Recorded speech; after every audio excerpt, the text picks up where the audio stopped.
Nous accueillons deux hommes qui ont vu de très près les lignes de fracture du monde. Et cet échange avec Régis Le Sommier et le colonel Jacques Hoggard doit être l'occasion pour nous d'apprendre et de comprendre les grands enjeux de notre géopolitique. Nous devons repartir avec des clés de compréhension et une plus grande capacité de questionnement et d'analyse avec recul et esprit critique. Cela étant dit, merci à nos illustres invités, Régis Le Sommier et colonel Jacques Hoggard, d'avoir accepté notre invitation pour cette première des éveilleurs sur la géopolitique.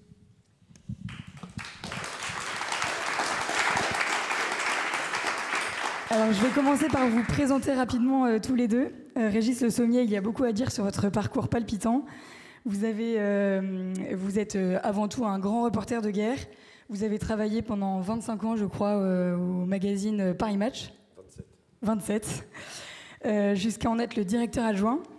Et depuis 2022, vous dirigez la rédaction d'Omerta, une plateforme digitale de documentaires et d'investigation. Et vous avez écrit aussi de nombreux ouvrages passionnants qui sont vendus et dédicacés à la fin de cette conférence.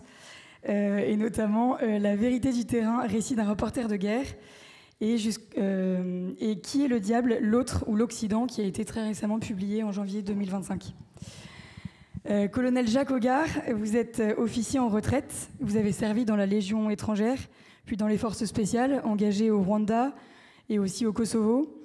Et vous êtes l'auteur de plusieurs ouvrages passionnants aussi, et notamment votre dernier, publié en 2024, intitulé « La guerre en Ukraine, regard critique sur les causes d'une tragédie ». Aujourd'hui, vous êtes expert en intelligence stratégique et géopolitique. Alors, je vais commencer par vous, Régis Le Sommier. En tant que grand reporter de guerre, vous avez couvert l'Irak, la Syrie, l'Afghanistan, le Sahel et l'Ukraine plus récemment, et donc la Russie aussi. Qu'est-ce qui vous a le plus marqué dans l'évolution des conflits de ces dernières années? Et je mets une deuxième question dans le même. Qu'est-ce que votre métier apporte, selon vous, au regard que les lecteurs et les téléspectateurs ont des conflits? Alors, c'est une vaste question. Je vais essayer de résumer ce qui a changé. J'ai couvert les conflits, moi, dans ma carrière depuis, on va dire, 20 ans à peu près, le dernier quart de siècle. Il y a deux choses qui ont changé fondamentales. C'est le conflit en Ukraine n'est pas de la même nature que tous les autres que vous avez cités, l'Irak, l'Afghanistan, la Syrie, le Sahel, etc. En ce sens que c'est le retour d'une guerre qu'on dit de haute intensité et qui a une capacité transformationnelle sur les armes qui est bien plus importante que les guerres de basse intensité qui ont été menées précédemment. Au point que voilà, il y a une évolution de l'armement aujourd'hui, une évolution de la pratique de la guerre, et c'est le deuxième point que j'aborderai, que je trouve fondamental dans le changement, c'est notamment l'arrivée des drones qui a complètement bouleversé la façon dont on fait la guerre. Drones plus artillerie, c'est quelque chose qui change beaucoup de données par rapport aux conflits, à la façon dont on menait les conflits avant. Voilà à peu près les deux observations. Maintenant, il y a dans cette guerre d'Ukraine beaucoup de choses qui sont à la fois très anciennes, qu'on retrouve, et des comportements aussi très archaïques, avec une guerre de tranchées comme on avait en 14-18, des échanges d'artillerie absolument dévastateurs. La plupart des morts aujourd'hui en Ukraine sont liés à des frappes d'artillerie. Et puis les drones qui viennent justement... moi, dans un reportage, j'avais décrit la situation à Bakhmout, qui était un des nœuds de conflit très importants entre les Russes et les Ukrainiens. Je me dis, c'est Verdun avec les drones. Mais voilà, qui vient compliquer le travail du soldat sur le champ de bataille. Et aujourd'hui, pratiquement tous les mois ou tous les 2 mois, on voit les choses avancer. On a passé, la dernière fois que je suis allé en Ukraine, enfin c'était pas en Ukraine, c'était à Koursk. J'ai accompagné une unité de dronistes, donc j'ai vécu avec eux pendant une quinzaine de jours. Et depuis, je vois les évolutions de l'usage du drone par rapport à ce que eux, déjà, il y a 4 mois, enfin, c'était la fin de l'année, la façon dont ils utilisaient les drones. Donc ça bouge tout le temps. Est-ce que vous pouvez nous préciser un peu ce qu'ils font justement avec les drones? Qu'est-ce qui évolue C'est-à-dire, si vous voulez, dans cette guerre, il y a eu des choses que j'ai photographiées, que j'ai filmées au début de la guerre, qui n'existent plus aujourd'hui. Je vous donne un exemple. Vous avez un phénomène en Ukraine qui s'appelle la Rasputitsa, qui est le phénomène des boues à l'intersaison. Quand ça dégèle ou quand ça gèle, et puis parfois plusieurs fois en fonction des températures, et notamment avec le réchauffement climatique, il y a parfois des moments où le sol est boueux, et donc c'est très difficile pour des unités d'avancer, de progresser avec cette boue, puisque la terre d'Ukraine, qu'on appelle le Tcharnosium, qui est une terre très très riche, si vous voulez, moi je l'ai expérimenté, vous pataugez dedans, au bout vous faites une centaine de mètres, vous avez en gros 1 kilo de plus sur chaque pied. Voilà, parce qu'elle colle en plus. Donc qu'est-ce que faisaient les fantassins? Ils se mettaient, chose assez traditionnelle, sur les blindés pour pouvoir avancer, les blindés ayant des chenilles. Alors nous, les Français, on avait donné des AMX aux Ukrainiens, donc avec des roues.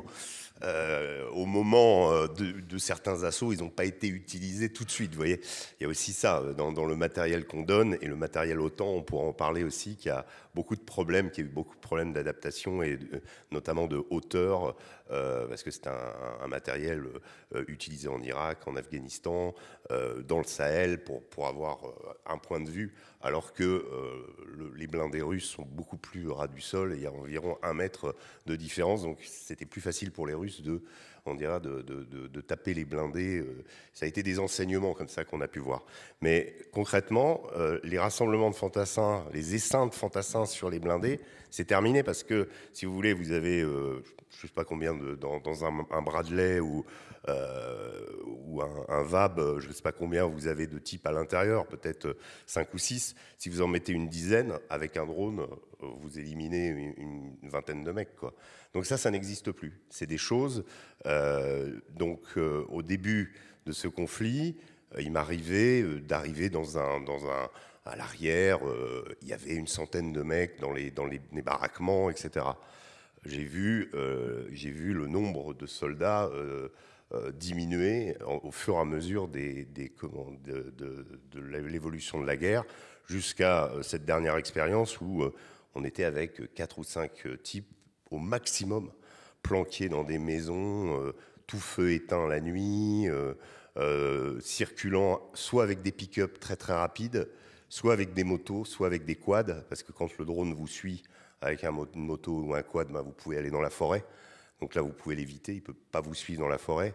Et puis le pick-up, pourquoi? Parce que le pick-up, il est capable d'aller sur les routes toutes droites d'Ukraine à plus de 130, 140, alors que le drone dépasse rarement avec sa charge les 110, 120. Donc le drone ne va pas vous attaquer.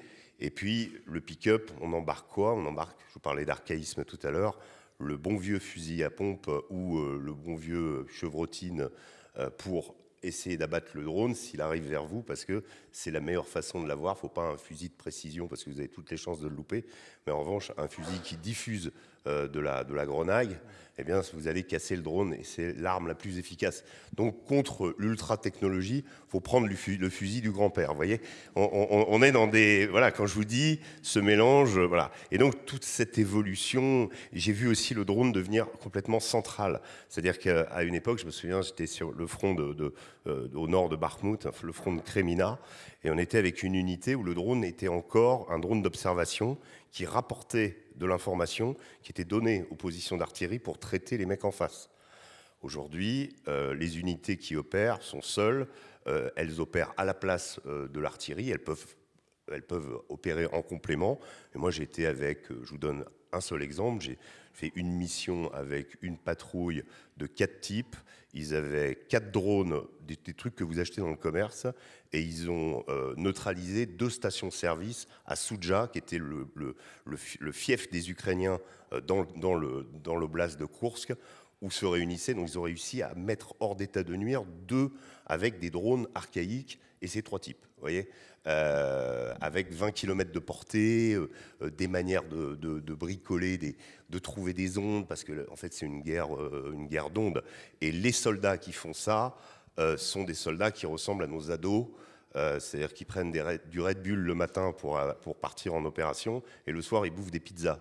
Et c'est la première fois de ma vie, j'ai fait pas mal d'opérations avec les soldats, où il m'est arrivé de réveiller des soldats à 10h en disant, bon, 10h, ils ont un rythme de geek, quoi, vous voyez. Donc c'est pas vraiment des soldats classiques. Et quand ils s'entraînent, c'est plus sur le lit à jouer à la PlayStation, enfin pour faire de la simulation pour leur drone. Et j'avais terminé le papier que j'avais écrit sur eux. J'avais dit la seule différence entre là et quand ils sont dans la forêt avec leur drone, c'est que quand ils sont sur leur lit, ben, ils ont plusieurs vies. Quand ils sont dans la forêt, qu'il y a un drone, ils n'ont qu'une seule vie. Voilà. Alors, je vais m'adresser à vous, colonel Jacques Hoggard. Vous avez une expérience opérationnelle militaire, en particulier dans votre engagement au Rwanda en 1994, lors de l'opération Turquoise, et au Kosovo en 1999. Qu'est-ce que vous retenez de votre expérience sur le terrain et comment cela éclaire aujourd'hui votre lecture du monde et des conflits? Alors d'abord, merci de cette invitation. Et puis je suis très honoré d'être ce soir co-intervenant, si je puis dire, avec mon ancien ministre. Quand j'étais à Aubagne, à la Légion étrangère, au commandement de la Légion étrangère, je lui disais tout à l'heure, Monsieur Millon était venu nous passer Cameroun avec nous. Donc c'est un souvenir précieux. Et puis alors Régis Le Sommier est aussi maintenant presque une vieille connaissance. Et je suis donc très heureux d'intervenir à leur côté. Pour revenir sur votre question, je vais être assez rapide. En fait, le Rwanda, pour moi, a été un choc dans différents domaines, mais il m'a surtout amené à mesurer l'ampleur des premiers bouleversements qui annonçaient celui que nous vivons actuellement. Je veux dire par là, nous sortions de la guerre froide. 1994, c'est 3 ans après la chute de l'URSS. C'est 5 ans après l'effondrement du mur de Berlin. Ce fameux mur de Berlin, dont l'ex-ambassadeur de Russie à Paris, que j'aime beaucoup, qui est Alexandre Orlov, disait « Ce mur de Berlin, les Occidentaux l'ont pas démoli. Ils l'ont reconstruit et même poussé jusqu'à nos frontières les plus proches en Russie. » Bon. Alors, ça m'a amené à me poser des questions parce que pour moi, j'avais été élevé dans un contexte Occident contre monde communiste, en fait, hein, le monde libre contre le monde communiste. Et tout d'un coup, j'ai senti qu'il y avait des bouleversements incroyables. Nos amis américains, alors je recommande à tout le monde de lire, s'ils ne l'ont pas fait, l'excellent livre d'Éric Branca, L'ami américain. Je découvrais sur place au Rwanda que les Américains n'étaient pas forcément nos amis, ni les Britanniques d'ailleurs, et pour des causes et des intérêts qu'évoquait tout à l'heure Monsieur le ministre, qui sont des raisons purement mercantiles. L'appropriation, la mainmise sur les terres rares, sur les fabuleuses ressources, alors non pas du Rwanda, mais des provinces voisines du Kivu, du Chaba zaïrois, comme on le disait à l'époque, le Congo-Kinshasa, et que le Rwanda d'ailleurs s'est approprié, hein, puisque le Rwanda est aujourd'hui, je crois, le premier exportateur de coltan, alors qu'il n'en produit pas un gramme. Hein, donc, cherchez l'erreur. Donc, j'ai découvert, en fait, la désinformation, pour répondre clairement à votre question. La désinformation qui a consisté alors que la France intervenait dans un contexte dramatique épouvantable, ce génocide qui a bien eu lieu, mais dont il faut aussi chercher les raisons et les sources et les causes, un peu comme l'Ukraine, un peu comme le Kosovo, il y a toujours des raisons. Et on occulte en Occident systématiquement les raisons et les causes profondes, ce que je regrette profondément. Et j'ai vu la France se faire finalement accuser de tous les maux. Nous étions sur le terrain, nous avons donné le meilleur de nous-mêmes pour sauver des vies, tout simplement. Hein. Et dans un contexte où on est passé rapidement de sauveteur à accusé, en fait. Et donc ça a démarré très vite dès je dirais la rentrée 94, dès septembre 94, où nous avons été pris à partie quand je dis nous, l'armée française, derrière nos politiques, mais les politiques, oui, en fait, c'est l'époque de la cohabitation, François Mitterrand, Édouard Balladur, le ministre des Armées était François Léotard, le ministre de la Coopération était Michel Roussin à l'époque, mais nous, on était en première ligne dans ces accusations. Et moi, je l'ai vécu quand même assez péniblement, je dois dire. Et vous avez été accusé par qui? Alors, on a été accusé par tous ces réseaux que nous voyons maintenant exploser au grand jour, si je puis dire, mais qui, à l'époque, se faisaient progressivement et s'appuyaient. Par exemple, s'il faut citer des noms, le Figaro a été un des relais, à l'époque, de cette campagne anti-française et contre l'armée française, en laissant supposer que nous avions participé à ce génocide, que nous avions éteint. Et si nous l'avions éteint mal et trop tard, ce n'était pas de la faute de l'armée française, mais c'était de la faute du contexte politique de l'époque. Les États-Unis d'Amérique s'étant employés à retarder systématiquement une intervention française au Rwanda pour faire cesser le génocide dès lors qu'il a démarré. Et laissant supposer que la France avait une vraie responsabilité, ce qui me révolte encore maintenant. Première étape. Kosovo, deuxième étape, c'est 5 ans plus tard. Et là, je me dis, on retrouve les mêmes acteurs, étonnamment. Les mêmes acteurs étatiques, c'est-à-dire les États-Unis d'Amérique, la Grande-Bretagne, avec un nouvel entrant, si je puis dire, affirmé, qui existe depuis 1949, mais qui est là et sur le terrain, c'est l'OTAN. Et puis l'Union européenne, qu'on n'avait pas vu au Rwanda, évidemment, ni l'OTAN ni l'Union européenne, et puis les mêmes acteurs, les mêmes personnes. Je pense au clan Clinton, par exemple, cette égérie du clan Clinton qui est Madeleine Albright, qui à l'époque, au moment du Rwanda, est ambassadeur des États-Unis à l'ONU, et au moment du Kosovo, 5 ans plus tard, est secrétaire d'État, c'est-à-dire ministre des Affaires étrangères. Et ces gens-là n'ont de cesse finalement que d'imposer leurs lois. Et dans le premier cas, les Français sont accusés. Et dans le deuxième cas, on rallie le camp du plus fort. Et on trahit nos amitiés anciennes vis-à-vis de la Serbie en particulier. Et on se joint à cette coalition hallucinante, des informations toujours.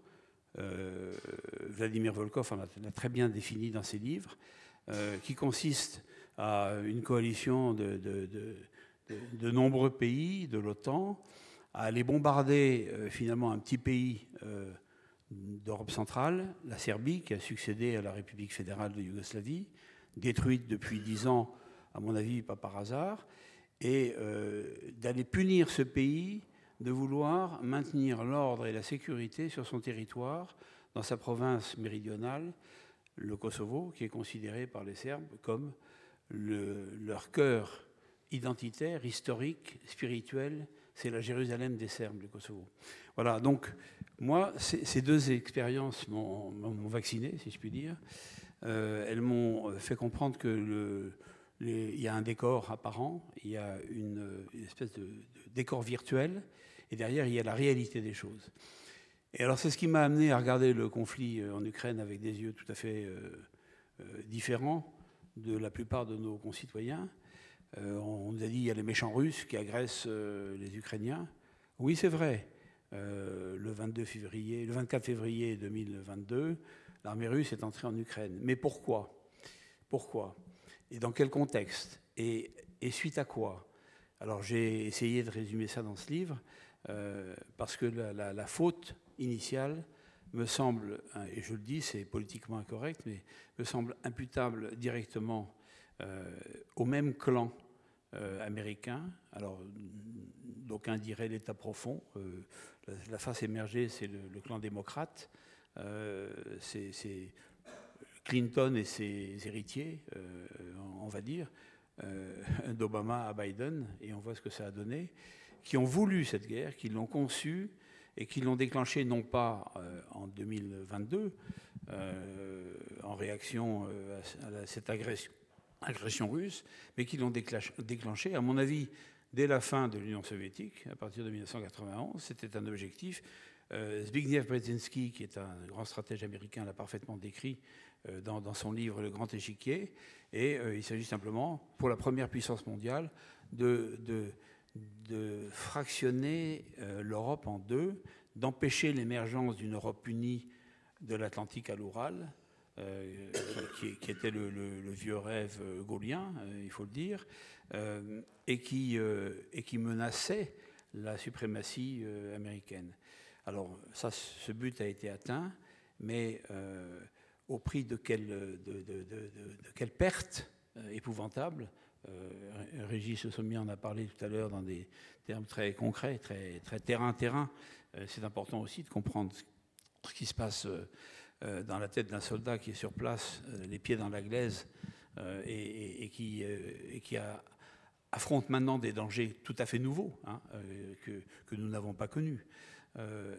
Mais cette guerre en Ukraine, il faut la resituer dans son contexte.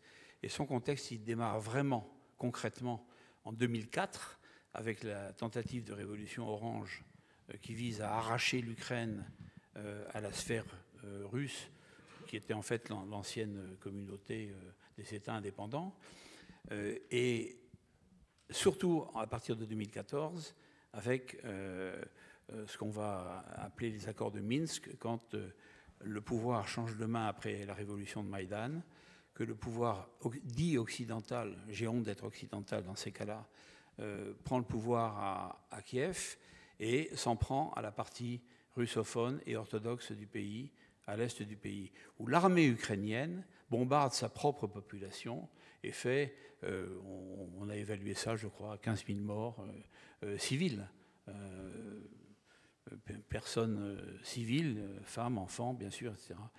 Et donc, et ça, c'est la véritable histoire, et qu'on ne raconte jamais. Et je crois que même les événements de 2022, de février 2022, ont commencé, non pas vraiment le 24 par l'entrée des troupes russes en Ukraine, mais une semaine avant par les premiers bombardements d'artillerie massifs des forces armées ukrainiennes sur le Donbass, voilà, dont il est question aujourd'hui.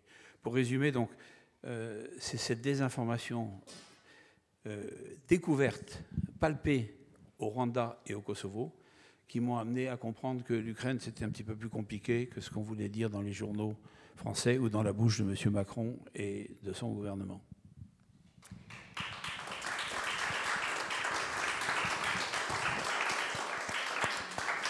Alors, avant de revenir sur le conflit en Ukraine, on y reviendra un petit peu plus longuement, mais je voulais vous demander, notamment au Kosovo, où vous étiez à l'époque militaire, et vous étiez engagé en tant que militaire là-bas, et comment est-ce qu'on vit le fait d'être en désaccord avec les choix politiques et ce qu'on vous demande en opération? Comment on vit ça, d'être au service de son pays, mais pas en accord avec ce qu'on vous demande de faire sur place? Vous savez, je pense qu'un soldat, soit il obéit aux ordres qu'on lui donne, soit il s'en va. Alors, il y a une phase intermédiaire, et elle a correspondu exactement à mon engagement au Kosovo, quand j'étais au commandement des opérations spéciales et quand j'ai été désigné pour suivre ce dossier à partir de l'été 98, qui est monté en puissance après, je ne vais pas revenir en détail sur tout ça, quand il y a eu projection de force sur le théâtre, à partir de janvier 99, sans trop savoir d'ailleurs quel serait notre mode d'engagement. Personne ne le savait. On avait étudié des scénarios différents les uns des autres, mais on n'était pas très fixé. Ça attendait un peu. On était derrière la diplomatie, parce que c'est important, à mon avis, pour un soldat, d'être derrière la diplomatie. La diplomatie vaut mieux que la guerre. Je l'ai déjà dit, mais je le répète à chaque fois que je peux, parce que c'est la vérité. Et je le dis en tant que soldat, ça. On ne savait pas très bien comment ça allait évoluer, mais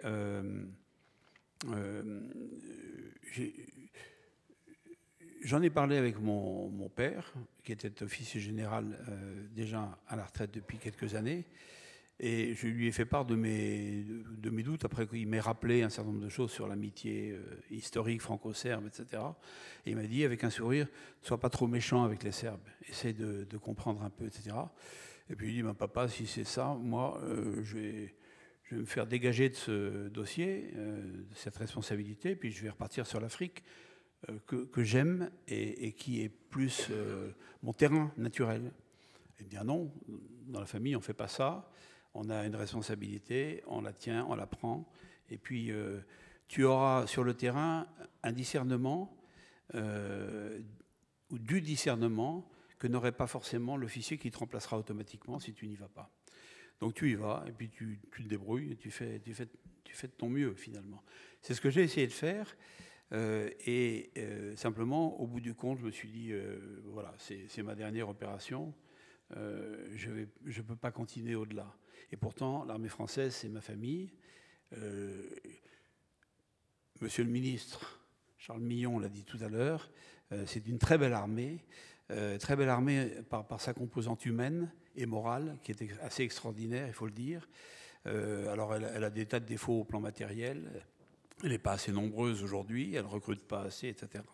Mais c'est une très belle armée. Et donc, je l'ai quittée avec peine, avec regret.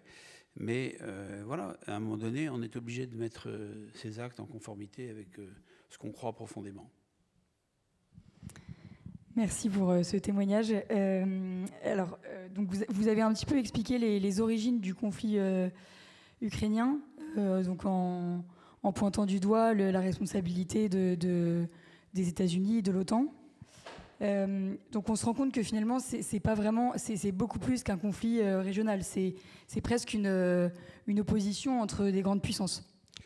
Enfin, je crois, peut-être que Régis voudrait intervenir là-dessus, mais pour moi, évidemment que l'Ukraine, on peut même dire après que la Palestine, que le Caucase, que l'Asie, parce que l'Asie est une zone, la zone Indo-Pacifique est à surveiller aujourd'hui avec une loupe, sont des manifestations, les manifestations concrètes d'un bouleversement gigantesque. Et c'est la question que vous posez d'ailleurs, un monde au bord du basculement. Oui, je crois qu'on est au bord d'un basculement. On est en train de vivre le basculement, en fait. Donc l'Ukraine, c'est ça.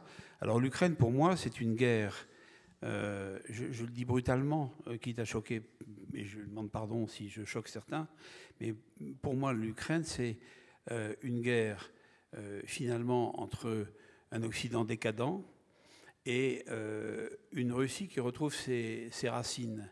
Et l'Occident décadent ne supporte pas que cette Russie lui donne finalement une leçon de morale. Alors on peut parler du wokisme, on peut parler de la fin de vie, puisque c'est un sujet d'aujourd'hui, on peut parler de tout ça. Mais moi je pense qu'il y a beaucoup de ça.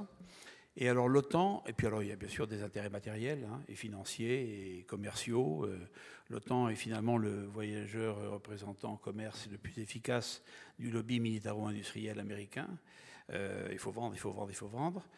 Et Trump ne changera pas trop là-dessus par rapport aux autres, parce qu'il est américain, qu'il est patriote américain et qu'il défend ses intérêts avant tout. Mais voilà, donc je crois que oui, l'Ukraine, c'est une guerre par proxy que sont les Ukrainiens, ce ballot de Zelensky, pour ne rien dire d'autre, qui s'est fait manipuler en particulier par Boris Johnson, parce qu'il faut le citer, Premier ministre britannique, et puis le clan Biden, qui l'ont poussé à cette guerre épouvantable, qui se solde maintenant par peut-être 1 million de morts, des blessés physiques et psychiques terribles, la destruction d'une génération. Tout ça, c'était parfaitement évitable. Et là-dessus, je suis complètement d'accord avec ce que dit Donald Trump. Cette guerre n'aurait jamais dû avoir lieu. Voilà. Mais elle a eu lieu de la faute des Occidentaux. Ça, je le maintiens. Et j'essaye de le prouver dans mon livre. Alors je me tourne vers vous, Régis.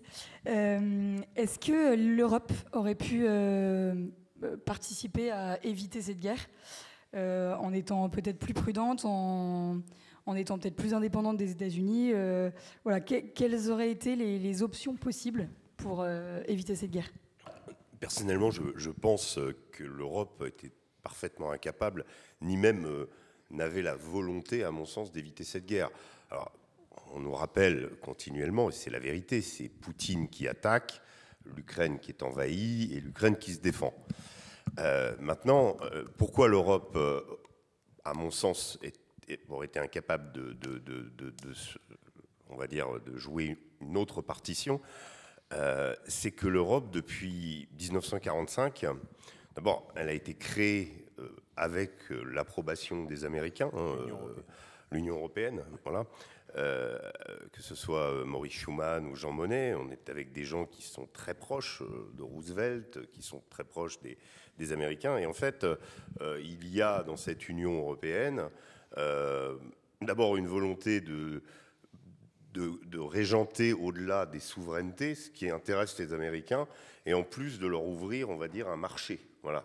On est plus dans cette idée mercantile qui a été développée tout à l'heure à propos des Américains. Et je pense que ce qui se passe dans cette mentalité européenne, c'est qu'il y a eu toutes ces années, je vais dire, une soumission aveugle aux États-Unis. Vous savez, quand il y a eu le débarquement, et ça, bon, je voulais reparler un petit peu de Gaulle, quand il y a eu le débarquement, le nom de code de l'opération du débarquement, c'était Overlord. Et je me souviens, quand j'étais jeune, on ne traduisait jamais ce mot. Mais ce mot, ça veut dire suzerain, qui dit suzerain, dit vassaux.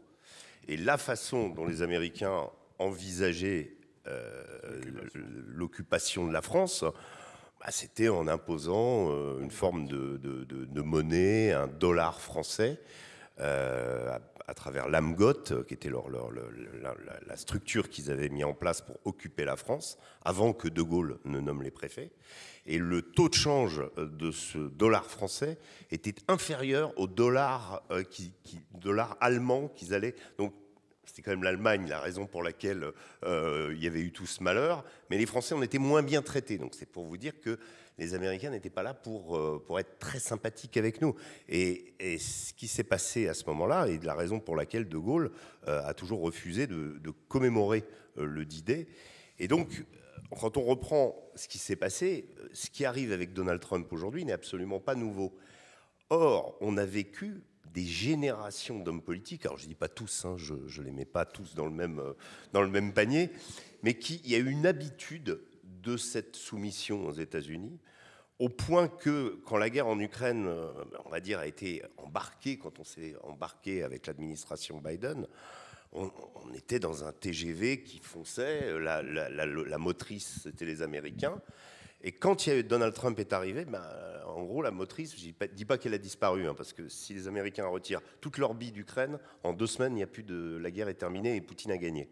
Donc là aussi, c'est aussi une chose qu'il faut se convaincre. Et nous, Européens, même si on met tout en commun, n'avons absolument pas les moyens de nous substituer aux renseignements américains, au matériel, etc., etc. Donc dans tous les domaines, on ne pourra pas remplacer les Américains. Donc tout ça pour vous dire que, pour répondre à votre question, est-ce que l'Europe aurait pu faire quelque chose? Non. Dans je dirais, la démonstration de domination dans laquelle elle a vécu, avec ces courants atlantistes dont on se plaint régulièrement, mais qui existent en France. Vous savez, un vrai courant atlantiste qui finalement demande cette... et pense que Donald Trump est une exception et qu'ensuite les choses vont redevenir normalement. Mais en réalité, quand on regarde les choses, bon, les sanctions économiques, l'extraterritorialité, l'affaire des sous-marins australiens, il y a eu plein d'exemples avant qui ont montré que les États-Unis n'étaient absolument pas nos amis. Et nous, on a voulu se persuader et continuer à croire que c'était les nôtres. Et donc, on a été proprement incapables, et on est toujours incapable de raisonner de façon, on va dire, autonome entre pays européens. Et malheureusement, je crois que ce n'est pas prêt de changer. Et la raison, elle est purement politique. C'est que nos hommes politiques n'ont pas envie de se détacher de cette influence américaine. Je pense qu'au niveau de la France, on aurait pu poser la question au ministre tout à l'heure, mais je pense que la France avait une partition à jouer. Que Emmanuel Macron a commencé un petit peu c'est-à-dire cette diplomatie du coup de fil, mais rapidement ça a été voilà. Mais la place de la France, c'était d'être médiatrice dans cette et je pense qu'on aurait gagné si on avait été capable justement d'être aujourd'hui, voilà, on aurait été le leader de l'Europe si on s'était placé dès le début et non pas si on avait suivi aveuglément, on va dire, l'optique mondialiste, globaliste ou la présidence d'Ursula von der Leyen, parce que finalement on a délégué notre autorité à cette personne qui n'est même pas élue. Et selon vous, quel a été le rôle des médias dans nos visions de ce conflit en Ukraine? Alors là, c'est dévastateur, parce que moi, j'ai couvert beaucoup de conflits avant, dont la Syrie, qui était déjà un conflit très compliqué à couvrir du point de vue médiatique, puisqu'il y avait il y a toujours ce manichéisme avec le bon, le gentil qu'on désigne, et puis... mais on pouvait quand même, en tant que journaliste, en Syrie, en Afghanistan, en Irak, sur tous ces conflits-là, avoir, on va dire, une voix dissonante.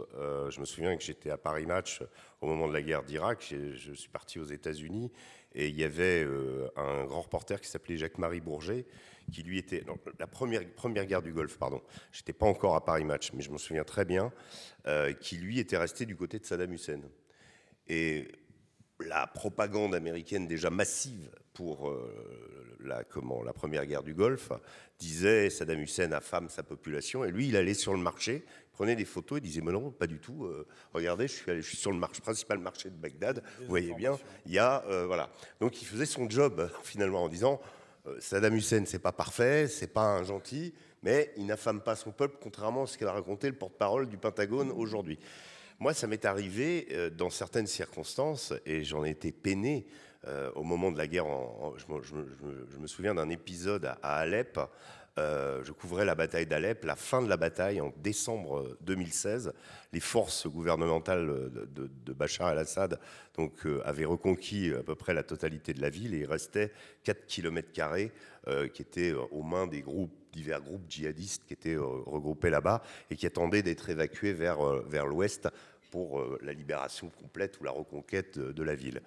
Et à l'époque, j'ai été témoin, moi aussi, et je l'ai écrit dans Paris Match, de communiqués. C'était Jean-Marc Ayrault, qui était le ministre des Affaires étrangères, et qui était accompagné de Ban Ki-moon à l'époque, pondant un communiqué que je découvre à la fin de la journée en demandant aux troupes de Bachar el-Assad d'arrêter de massacrer dans ce qui reste du réduit rebelle. Moi, j'ai passé la journée devant ce réduit, d'arrêter les frappes aériennes. Il n'y en a pas eu une seule dans la journée. Donc, je voyais un communiqué qui était fait par mon ministre, enfin le ministre d'une chose que je venais de vivre au plus près, qui n'existait pas. Voyez. Donc, voilà, ça fait partie du travail de journaliste, c'est ça. Maintenant, qu'est-ce qui a changé avec l'Ukraine ? Qu'est-ce qui a changé avec l'Ukraine ? C'est qu'il y a eu, dès le départ, une narration, bon, c'est pas nouveau, hein, le Kosovo, le Rwanda, etc., une façon, on va dire, une ligne directrice une façon de raconter le conflit, qui a été plaquée qui était la guerre d'agression d'une puissance impérialiste qui envahissait son voisin. Voilà. Et voilà, le voisin lui-même représentant ayant des dispositions à faire partie de l'Europe, représentant nos valeurs, subitement les Ukrainiens qui étaient 2 mois auparavant dans le JDD de Parisien, etc., décrit comme le deuxième pays le plus corrompu au monde. Mais là, tout ça avait disparu. Les mouvements néo-nazis n'existaient plus, ils étaient devenus des mouvements nationalistes. Enfin, un glissement sémantique total et un plaquage absolu qui est toujours utilisé. C'est intéressant de comprendre ça parce que quand j'ai écouté Emmanuel Macron qui parlait de l'Ukraine quand il était à Mayotte, c'était exactement ça. C'était la guerre d'agression qui a commencé le 24 février 2022.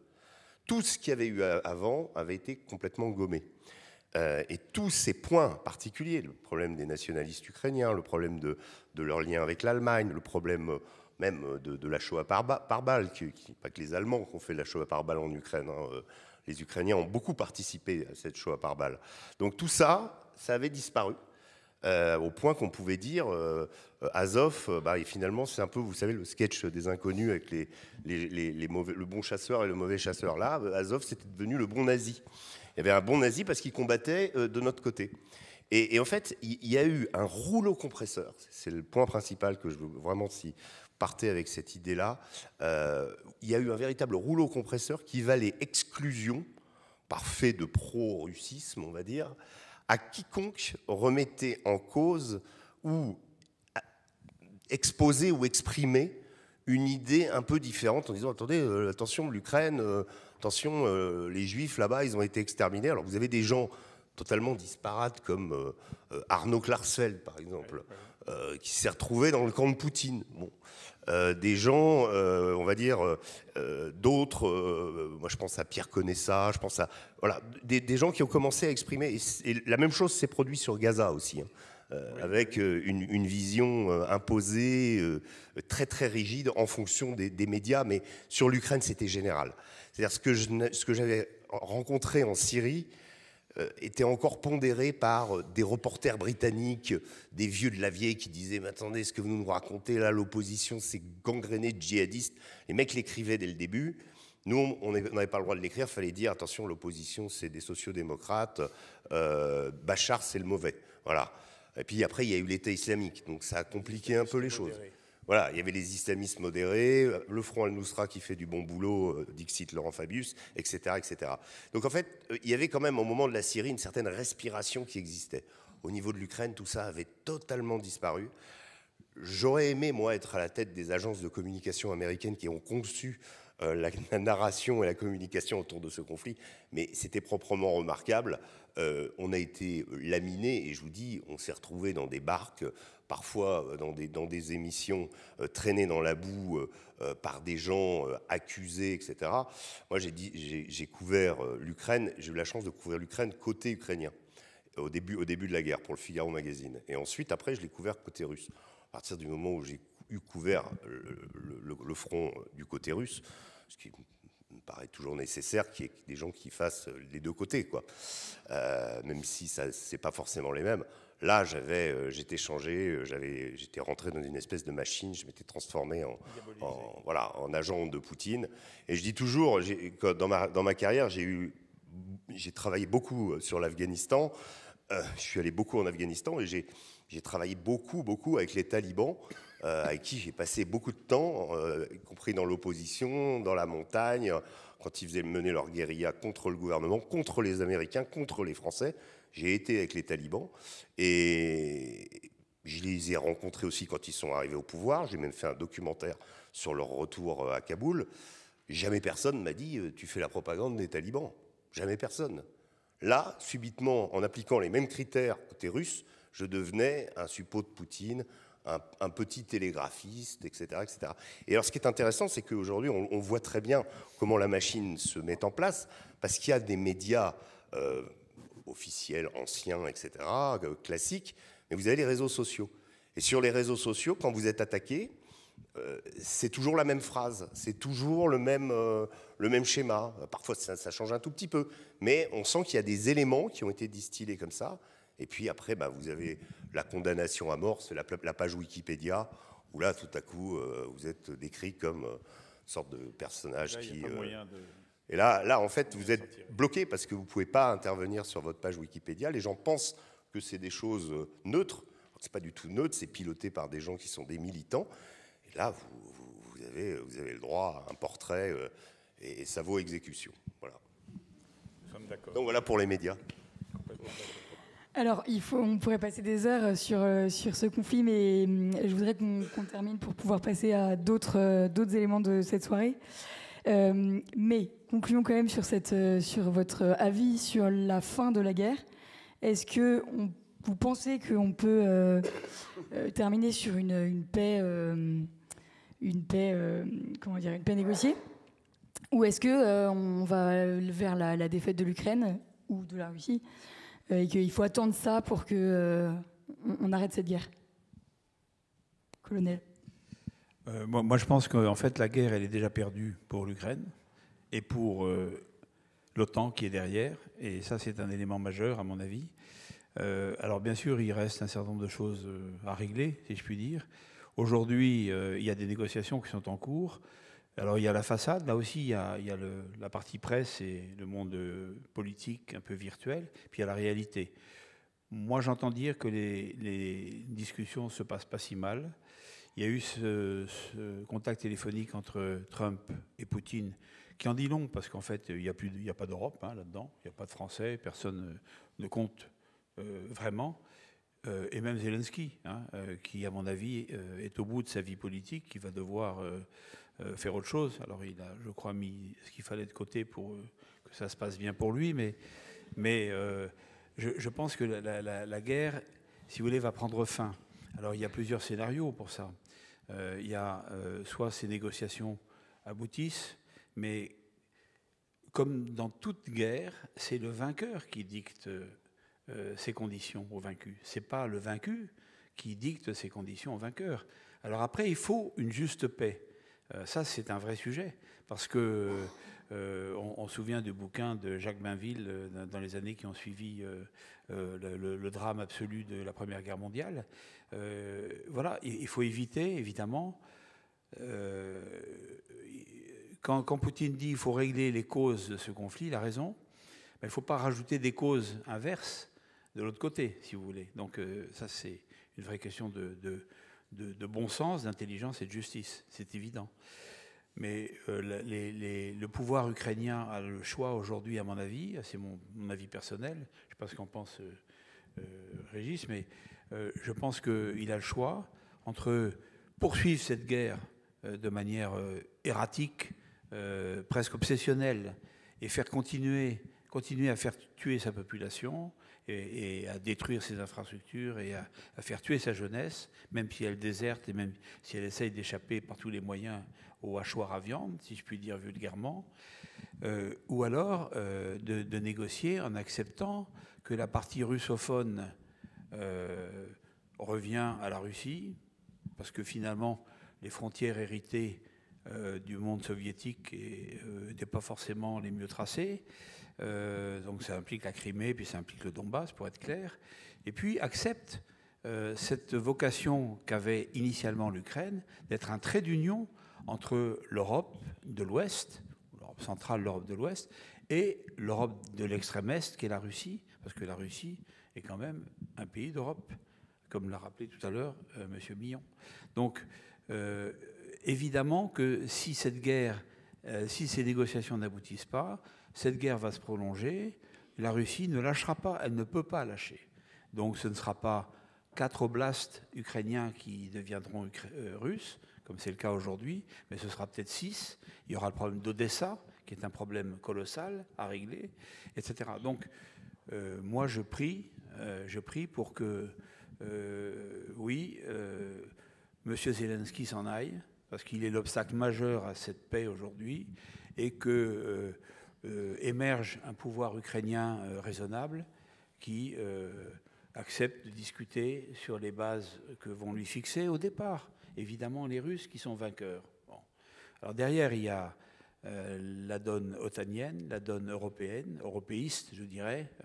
Madame von der Leyen, qui est une épouvantable catastrophe, à mon avis, pour la paix et la sécurité en Europe. Pas que ça, d'ailleurs, mais...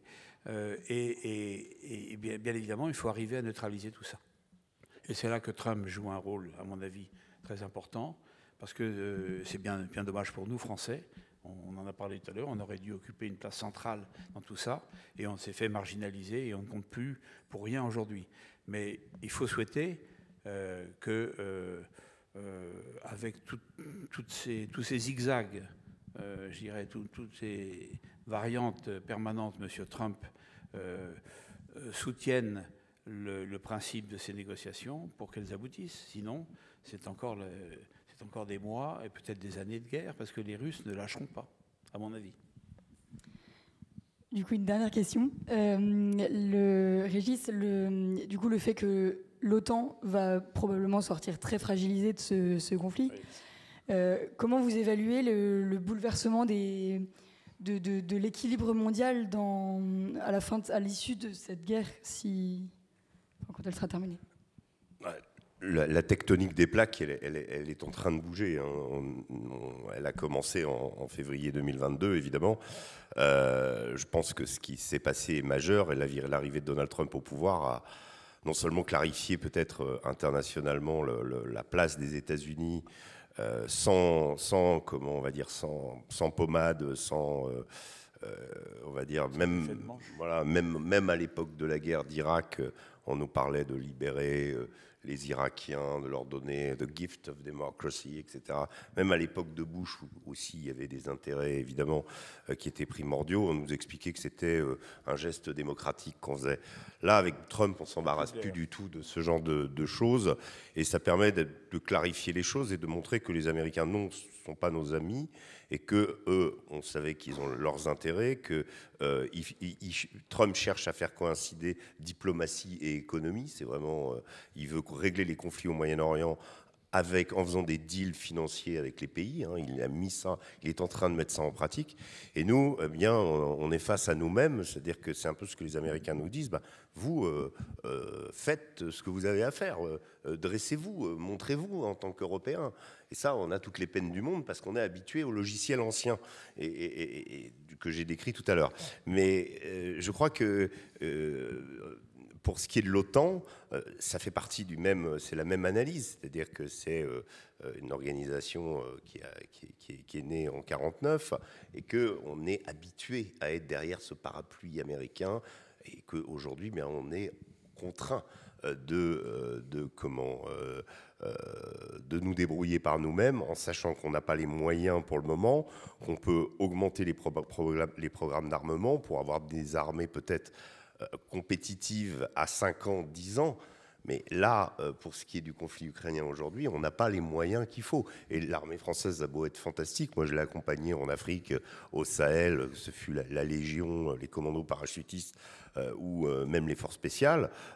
C'est des très, très beaux soldats qui ont fait des missions extraordinaires. Mais l'orientation d'une guerre comme la guerre en Ukraine et la connaissance des drones, on ne l'a pas. On a 2 armées au monde qui sont ultra performantes, qui sont l'armée ukrainienne et l'armée russe. Mais aujourd'hui, vous savez, au début de la guerre, on entendait, il y avait certains ministres qui disaient qu'il fallait mettre la Russie à genoux, qu'on allait la fragiliser, etc. L'armée russe, aujourd'hui, elle est redoutable. Et en plus, elle est partiellement en économie de guerre. Donc ça veut dire qu'elle produit 3 fois plus d'obus tous les mois que la totalité des pays de l'OTAN. Donc on est face à un vrai dilemme qui fait qu'aujourd'hui, je pense, la Russie ne peut pas perdre cette guerre. Donc le mieux, c'est de négocier le plus rapidement possible. Et je voudrais, par rapport à la question justement de l'Ukraine qui a été évoquée tout à l'heure, je trouve que malheureusement, cette narration que j'ai décrite, ce rouleau compresseur, nous a encouragé à croire que Russie et Ukraine étaient 2 pays séparés. Or, en réalité, depuis très longtemps, depuis le début de la Russie, et que le fondement avec Kiev, la Russe de Kiev, etc., le fondement de l'Église orthodoxe et plein d'autres aspects, Russie et Ukraine sont extrêmement liés. L'Ukraine, c'est un pays qui a été inventé par Lénine. Alors, il a eu une indépendance en 1917, mais très éphémère. Et puis, il y a l'Ukraine de l'Ouest et l'Ukraine de l'Est. Et moi, je peux vous dire, pour vous raconter quelques histoires un peu du front, c'est que les Ukrainiens de l'Est, donc russophones, là aussi, sur la question de la pratique de la langue russe, si vous voulez, pendant les négociations qui ont eu lieu entre les Ukrainiens et les Russes à Istanbul la semaine dernière, il y avait des traducteurs, donc les Ukrainiens étaient censés parler en ukrainien, on traduisait, etc. Bon, en réalité, ils parlaient tous russes. Il y a un type qui a dit non, on a tous parlé en russe. Arestovitch, qui était le conseiller, Alexei Arestovitch, qui était le conseiller de Zelensky jusqu'en 2023, disait à l'état-major ukrainien, tout le monde parlait russe. Et quand moi j'étais dans une opération dans le Donbass, on s'est retrouvé face à une unité, sur notre droite, il y avait une unité qui parlait russe, et le chef, on captait leur communication, ne savait pas si c'était une unité vraiment russe ou si c'était une unité ukrainienne, parce que tout le monde dans le secteur parlait russe. Donc vous voyez, et pour vous raconter aussi une anecdote qui se retrouve constamment et qui montre que c'est une guerre extrêmement intime. C'est pas du tout Gaza entre les Palestiniens et les Israéliens, qui même se connaissent, mais qui sont 2 peuples totalement distincts pour le coup. Tous les Russes, les Ukrainiens russophones ou pro-russes qui sont engagés, les soldats qui se sont engagés dans les milices de la DNR, de la LNR, avant aujourd'hui d'intégrer l'armée russe, tous ces soldats donc nés en Ukraine, dans le Donbass, ont tous une partie de leur famille qui combat en face, quasiment. C'est le cousin. Alors certains, parce que quand j'entends ces histoires-là, j'essaie de creuser, de raconter, mais vous communiquez. Certains ont essayé de continuer à communiquer malgré la guerre. Mais bon, hein, au bout d'un moment, c'était plus possible parce que il y en avait même un, son cousin combattait pile en face, quoi. Donc il pouvait tuer son cousin. C'est la définition. Je crois que c'est Malraux qui avait eu cette définition de la guerre civile, qui disait la guerre civile est la pire des guerres parce qu'on connaît celui qu'on tue. C'est ça. La guerre en Ukraine, c'est ça. C'est pas tellement la vision Gabriel Attal que j'ai entendu une fois nous expliquer la souveraineté ukrainienne, ce pays aussi avec nos valeurs. Mais non, il n'y a pas nos valeurs. C'est des valeurs russes. Il y a du soviétisme chez les Ukrainiens, comme il y a du soviétisme chez les Russes. Il y a une manière d'agir proprement slave. C'est un monde en soi. Donc ils ont leur façon de se trucider, de se faire la guerre, de se tuer. Ils sont très courageux, ça c'est aussi une des constantes. Moi j'ai traîné avec beaucoup d'armées, l'armée russe et l'armée ukrainienne, chapeau, en termes de capacité de combat par des températures de moins 15 degrés, faire des offensives. Je peux vous dire, quand vous êtes journaliste, pourtant on a de l'expérience, etc. Mais suivre les mecs sur 15 km quand il fait moins 15, que vous avez 50 ans, qu'eux en ont 25-30, ça tire un peu, voilà. Mais voilà, et les Ukrainiens offrent une résistance exceptionnelle, au point que les Russes le reconnaissent aussi. Et certains soldats, quand ils sont honnêtes, disent les mecs d'en face, c'est pas des enfoirés. On se bat, mais on se bat bien, mais on se tue, quoi. Voilà. Je me tourne vers vous, colonel, pour introduire un autre conflit qui nous intéresse ce soir, le conflit israélo-palestinien. Pourquoi le 7 octobre 2023 est un moment de bascule et en quoi cette attaque du Hamas contre Israël n'est pas juste un énième épisode de ce conflit qui dure depuis quand même un certain nombre d'années, et pourquoi cette attaque a changé l'équilibre régional? Écoutez, il y a plusieurs choses à dire là-dessus. D'abord, comme le disait tout à l'heure mon voisin de droite, ce conflit fait aussi l'objet d'une énorme désinformation de part et d'autre. C'est la guerre qui veut ça, c'est la règle de l'art. Mais moi, ma conviction personnelle, c'est que, évidemment, l'attaque du 7 octobre 2022, c'est bien ça, je ne dis pas de bêtises, a modifié complètement la donne parce qu'elle a été brutale, elle a été montée comme une opération militaire qui a surpris ou pas surpris les Israéliens. C'est un premier sujet.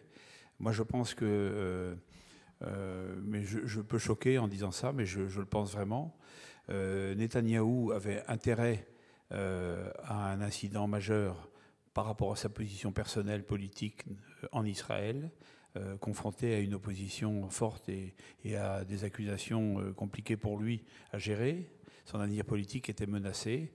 Alors, est-ce qu'on a fermé les yeux intentionnellement sur cette attaque dont les prémices ont été quand même, si mes informations sont bonnes, Régis pourra nous dire ce qu'il en pense aussi, dont les prémices ont été dévoilées quelque temps avant au service israélien, qui se sont endormis là-dessus. Alors, pourquoi? C'est un vrai sujet. À partir de là, il y a eu une réaction israélienne, et le ministre le disait tout à l'heure, le droit de se défendre est un droit imprescriptible. Mais ce que je crois, c'est qu'on est allé bien au-delà. La riposte doit être graduée, doit être proportionnée. Et là, on a atteint des proportions qui sont absolument gigantesques. Au point que certains utilisent le mot de génocide à Gaza aujourd'hui. Je ne sais pas si c'est le bon mot, je ne suis pas juriste. Mais ce qui est vrai, c'est que quand on voit les témoignages, les vidéos, les interviews, etc., on se dit, bon, le Hamas ne sont pas des enfants de cœur. Je rappelle quand même que le Hamas a été créé de toutes pièces par les services israéliens pour diminuer le poids de l'OLP, qui maintenant apparaît comme étant l'interlocuteur le plus recommandable, si je puis dire.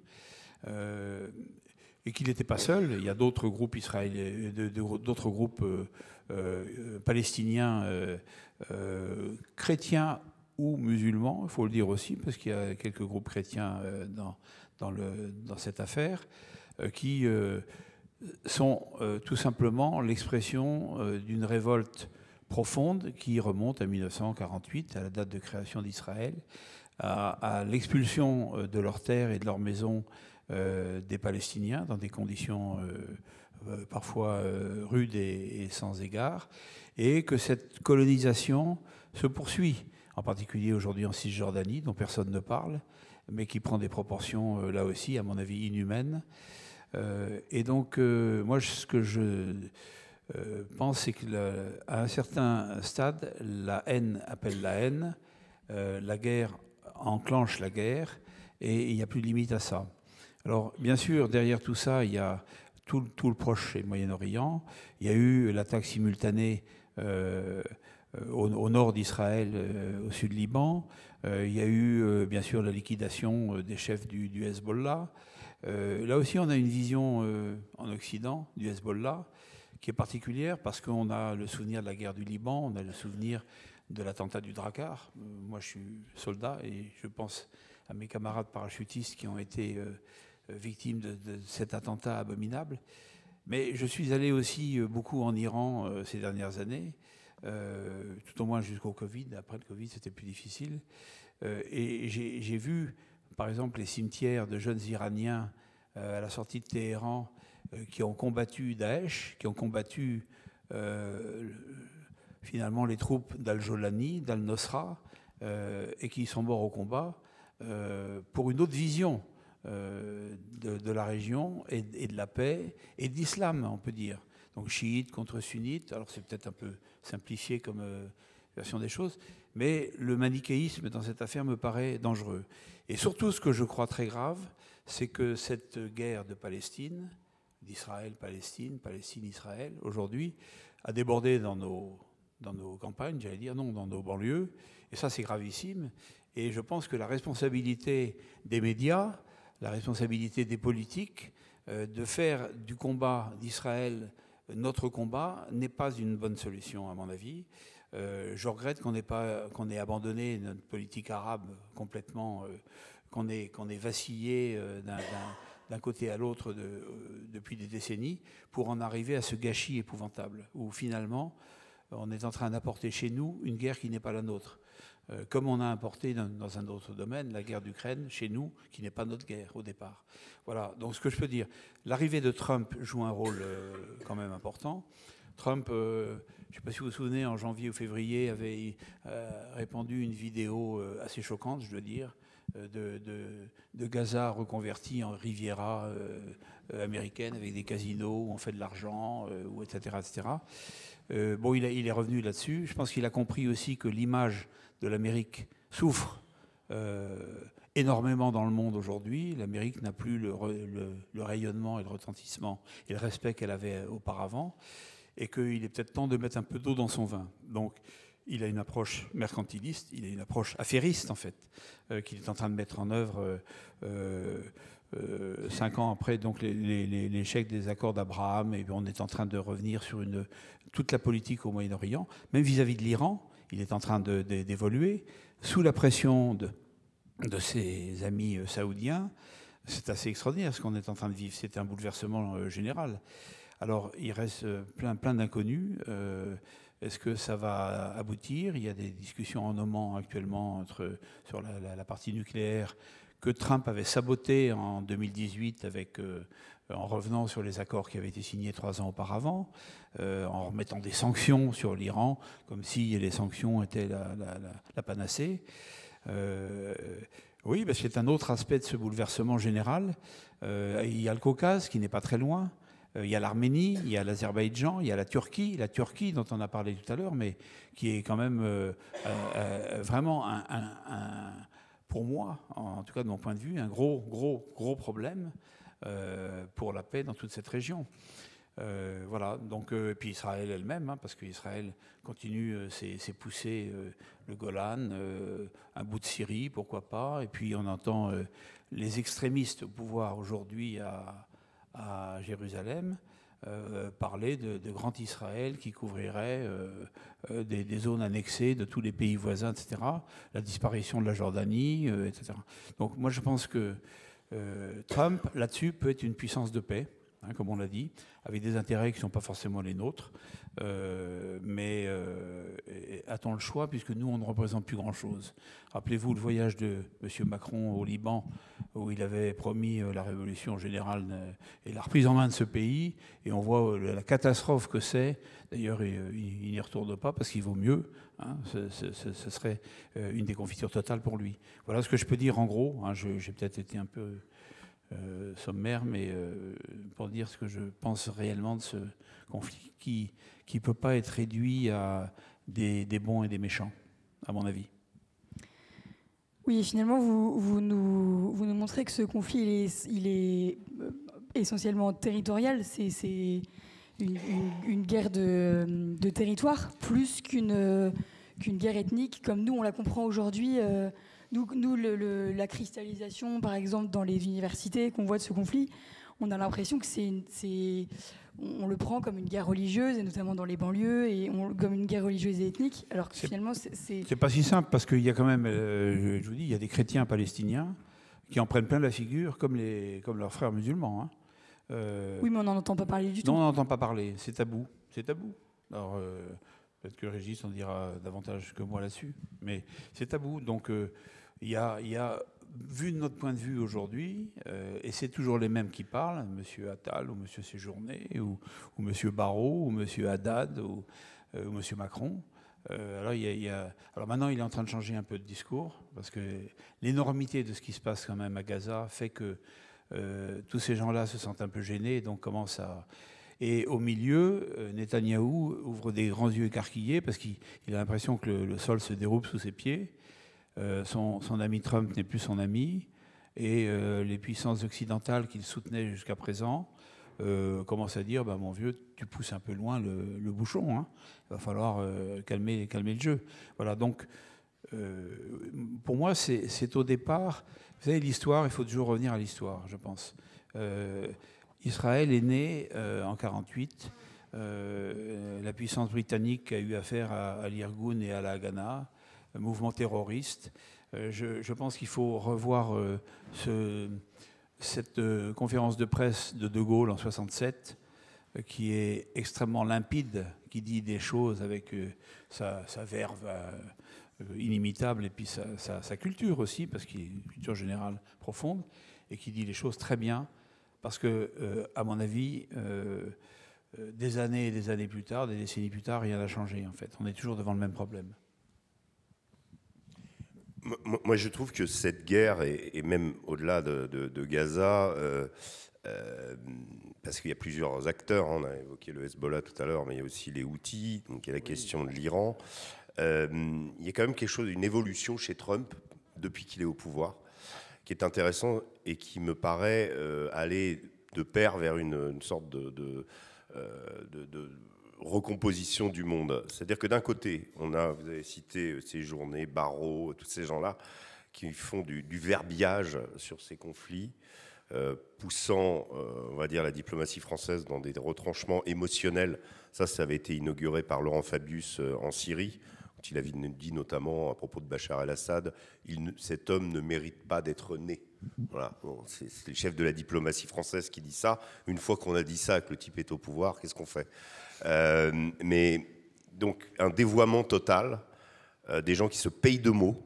Barrot est l'incarnation en ce moment de ça. Faut écouter, faut vraiment écouter ce qu'il dit. C'est à chaque fois un festival.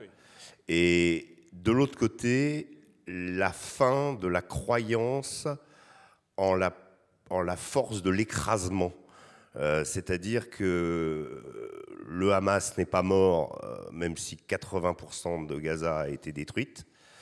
Les Houthis, les Américains se sont rendus compte qu'on avait beau envoyer des GBU par centaines, on n'arriverait pas même à, je dirais, impacter leur potentiel balistique, puisqu'ils ont démontré qu'ils ont été toujours capables d'envoyer des missiles balistiques sur l'aéroport de Ben Gurion à Tel Aviv.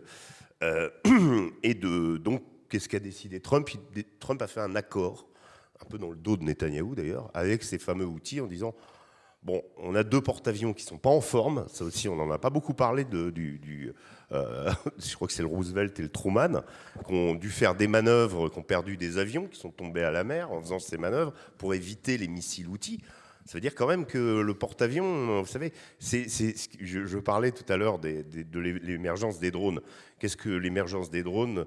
Elle a commencé au Karabakh, pendant l'agression azerbaïdjanaise contre l'Arménie. Le char a perdu son aura de souverain du champ de bataille, pratiquement du jour au lendemain. Là, le porte-avions est en train de devenir, alors les Américains en ont 10, chacun, il y a 5000 ou 6000 équipages. Ce n'est pas la fin du porte-avions, mais les drones outils, les missiles, etc., voilà, et voilà, hypersoniques, exactement.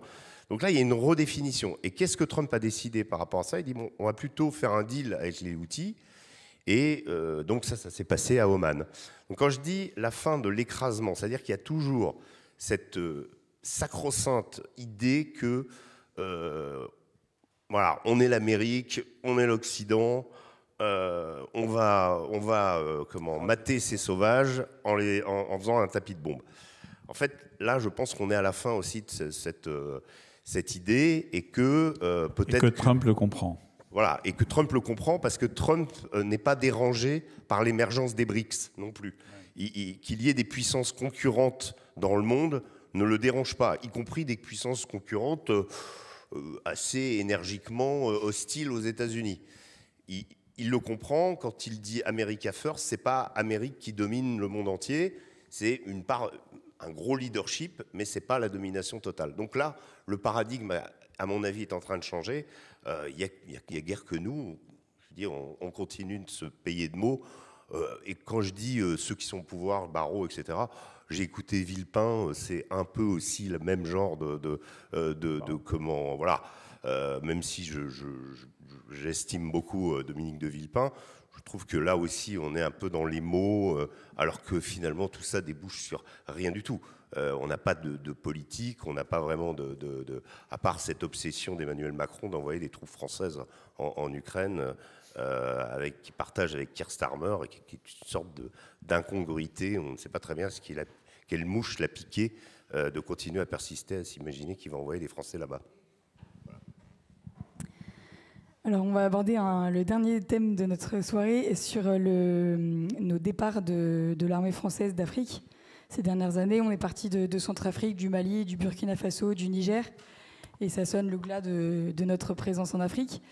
Alors, colonel, on en a déjà un petit peu parlé, mais est-ce que vous pourriez nous expliquer pourquoi un tel rejet de la France dans ces pays dont on est parti? Et est-ce que ce ressentiment est nouveau? Et d'où vient-il? Écoutez, je vais essayer d'être rapide parce que je vois que l'heure avance. Mais pour moi, les choses se sont dégradées.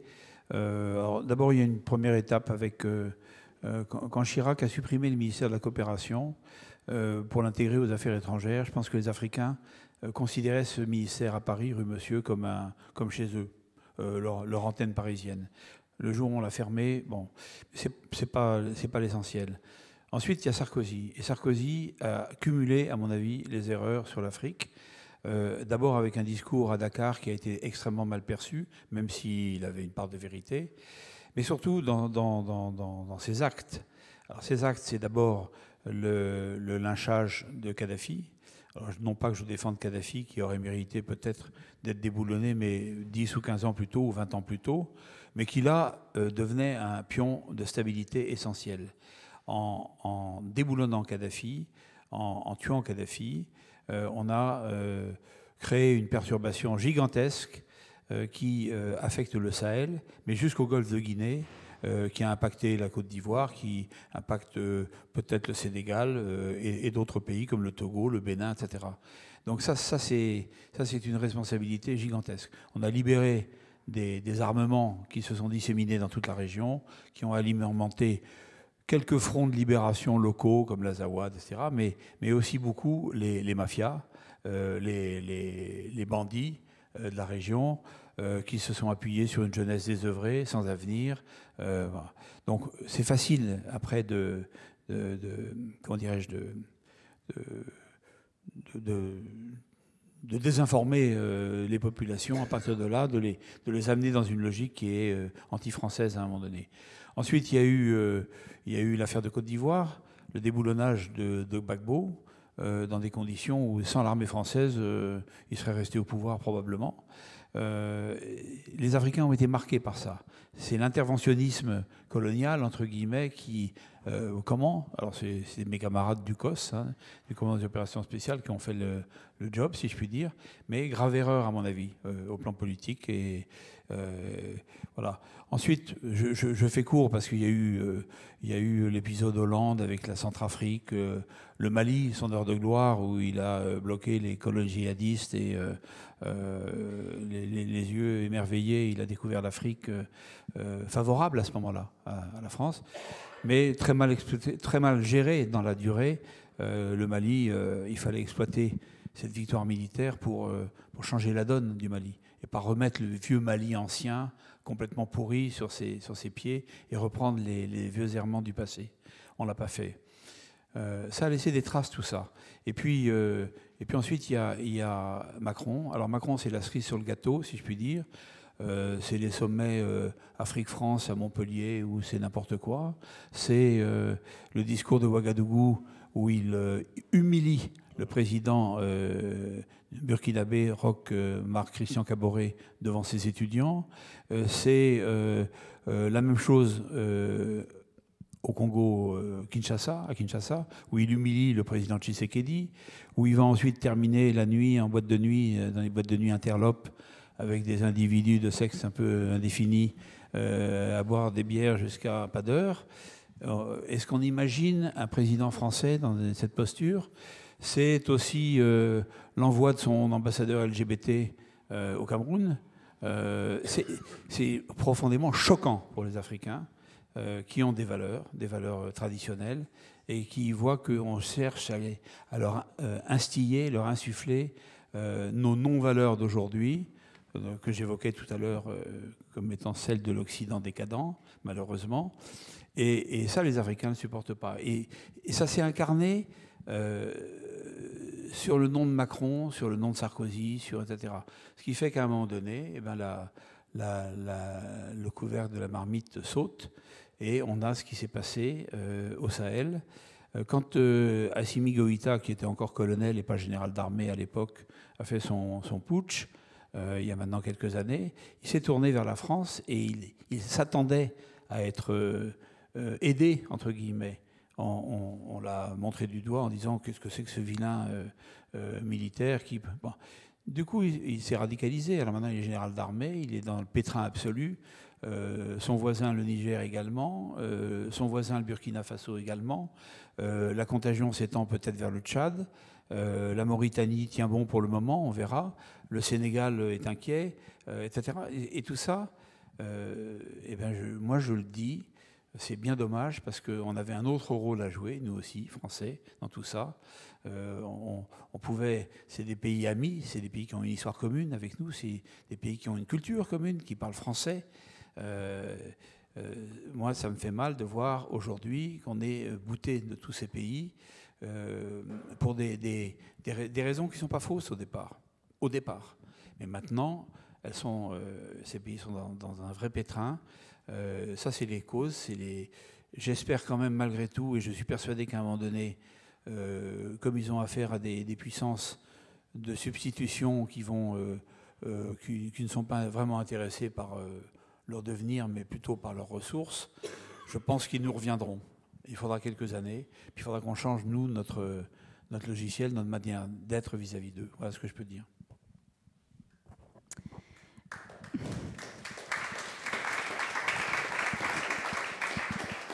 Je vais rajouter une petite chose, oui, en effet, sur la dernière partie. C'est important parce que la question... Moi, ce que j'ai remarqué dans des discussions avec des Maliens, mais plus largement...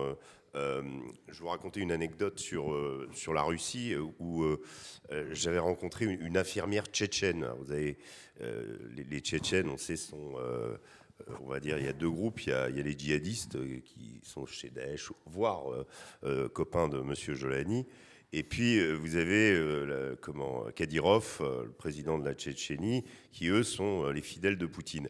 Et donc là, je me trouvais en opération, et à un moment, on est à l'arrière dans une maison, et sur la table de la cuisine, il y a des soldats qui viennent, qui font de la nourriture, et il y a une infirmière que je vois voilée, et en fait, je devine qu'elle est tchétchène.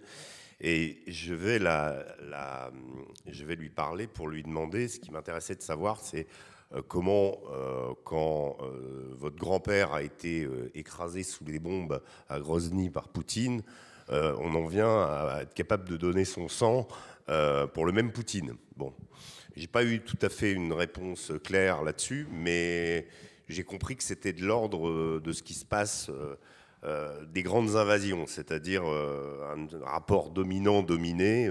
Poutine, c'est le chef. Voilà. C'est notre chef. Voilà ce qu'elle m'a dit. Je me suis dit, ça n'a pas varié depuis Gengis Khan ou depuis Attila, voilà, avec le même rapport de domination. Et puis à un moment, je lui ai dit, mais et nous? Je lui ai dit, qu'est-ce que vous pensez de nous? Et là, elle m'a regardé et elle m'a dit, vous êtes satanique. Alors elle m'a dit, pas vous, mais votre pays, vous êtes satanique. Et là, je me suis dit, ça doit être une vieille bigote, etc. Une nana qui vit dans... Bon, ok, ils ne nous aiment pas, mais pourquoi cette notion? Et j'ai repensé à elle en regardant la cérémonie d'ouverture des Jeux Olympiques. Elle m'est revenue à l'esprit, je me suis dit, il y a quand même un truc. Et là, tout à coup, je me suis rendu compte aussi qu'un milliard d'individus regardaient cette même cérémonie, que 19 pays en ont coupé des morceaux. Et là, je me suis posé des questions, et j'en reviens à l'Afrique, parce que, en réalité, cette nouvelle phase de colonialisme, appelons-le comme ça, on va dire colonialisme des valeurs, ou tentative d'importer des valeurs dites occidentales en Afrique, je pense que c'est quelque chose de pire pour les Africains, comme pour les Russes, comme au Moyen-Orient aussi, hein, c'est pareil, hein, le monde arabo-musulman a la même vision. C'est-à-dire qu'on ne vient plus chez eux pour leur piquer leurs ressources, ça ils sont habitués, ni pour influencer, manipuler tel ou tel dictateur, le remplacer, etc., comme on a fait pendant 50 ans. Mais on vient pour leur inculquer des valeurs ou des idées qui portent atteinte au fondement de leur société. Et ça, vraiment, j'ai vu le basculement. C'est-à-dire qu'on est perçu comme un élément toxique. Voilà. On n'est plus simplement un néocolonialiste avec lequel on peut s'entendre, on peut faire des affaires, etc. Mais là, il y a danger pour un chef de tribu en Afrique. Quand on lui explique que l'horizon indépassable de l'humanité, c'est pas un homme et une femme, mais qu'on peut aller de l'un à l'autre, il peut devenir méchant. Voilà. Complètement d'accord. Alors l'heure est malheureusement venue d'achever cet échange passionnant. On pourrait y passer encore des heures. Et parce que nous sommes les éveilleurs d'espérance, nous achèverons cette soirée en compagnie de cette petite vertu qu'aimait tant Peggy. Vous avez eu tous les deux des carrières absolument passionnantes et vous avez été passionnants ce soir. Et donc, qu'auriez-vous envie de dire à des jeunes, aux jeunes qui vous écoutent ce soir et qui vous écouteront aussi dans notre vidéo YouTube qui sera diffusée après? Qu'est-ce que vous voulez leur dire pour leur donner le goût du courage et de l'engagement? Colonel, commençons par. Alors, moi, je me réfère souvent à Élie de Saint-Marc, qui a produit un très beau texte, qu'est-ce qu'on doit dire à un jeune de 20 ans. Parce que c'était un très grand monsieur, et que j'ai eu la chance de connaître. Moi, je dirais qu'il faut s'engager à fond, ce qu'a dit tout à l'heure Charles Millon. Il faut s'engager à fond, il ne faut pas avoir peur. Donc on est à un tournant passionnant de l'histoire. Ce qu'on disait tout à l'heure, d'ailleurs, avec M. Millon avant d'attaquer cette conférence, c'est qu'on regrette de ne pas avoir 20 ans, ou 30, ou 40 même, ça aurait été encore intéressant. Voilà, mais ce que je veux dire, c'est qu'il faut se lancer, il ne faut pas avoir peur. Moi, je parle du métier que j'aime, qui est le métier des armes, au service de la France, au service de notre patrie, au service de nos valeurs. Il faut qu'il y ait des jeunes qui s'engagent, que ce soit à Saint-Cyr, à Saint-Mexan ou comme simple parachutiste ou légionnaire ou marsouin ou autre, peu importe, parce qu'il y a une vraie aventure à vivre et que c'est une belle aventure et que on peut connaître des déceptions, on peut connaître des moments difficiles et à ce moment-là, il faut les gérer en toute honnêteté, en toute droiture, mais ce sont des moments formidables que je souhaite à mes petits-fils maintenant, puisque ça va être bientôt le tour de mes petits-fils, hein, parce que c'est quelque chose d'extraordinaire. On y découvre la vertu de courage, on y découvre la fraternité, on y découvre l'idéal, on y découvre le dépassement de soi-même, etc., etc. Donc en avant. Merci beaucoup, Régis. Votre mot de fin. Moi, dans ma partie, je ne peux pas dire que chez la majorité des journalistes, il y ait nécessairement ses vertus, ses valeurs, etc. Je crois que 90% de la profession avoue être de gauche. Bon, il y a des gens de gauche qui sont très bien, hein, mais quand 90% des journalistes qui sont de gauche, ça pose quand même une petite interrogation. Non, le métier, oui, évidemment, mais moi, je suis très inquiet pour la jeunesse. Je suis très inquiet parce que j'ai un fils qui a eu 13 ans, là, aujourd'hui, que j'ai amené avec sa maman au déjeuner. On lui a offert, voilà. Et je suis très inquiet. Parce que j'ai toutes les peines du monde à le faire lire. Et je pense qu'un vrai défi, c'est la lecture. Je dis pas ça pour vous dire d'acheter mon bouquin à la sortie, mais je vous le conseille quand même. Je place mon produit.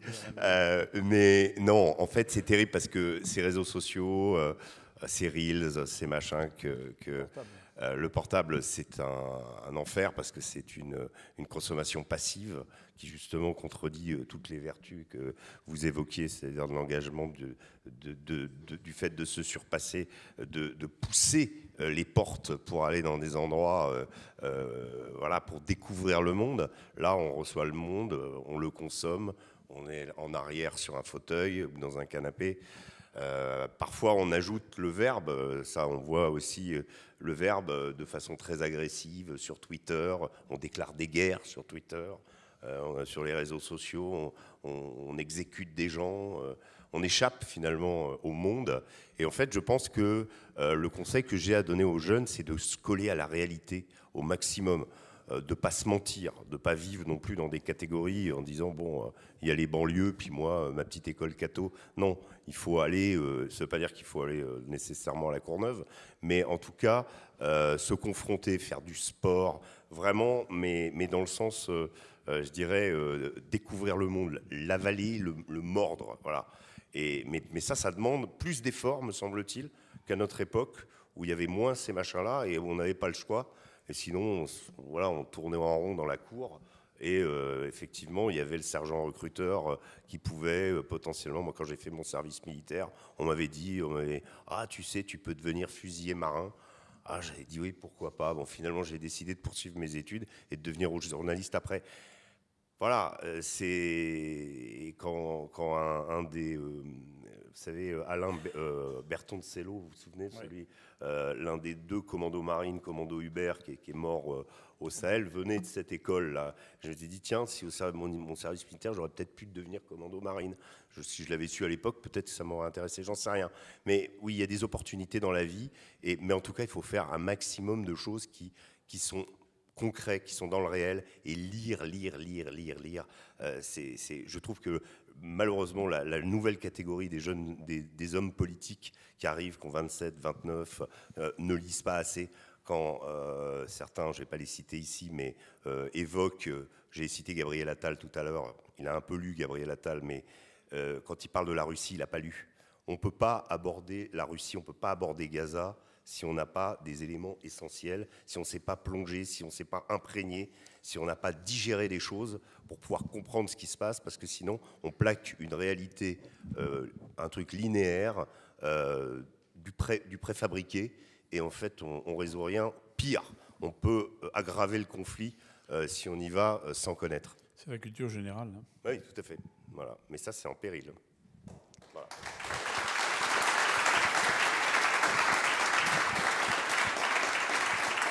Merci.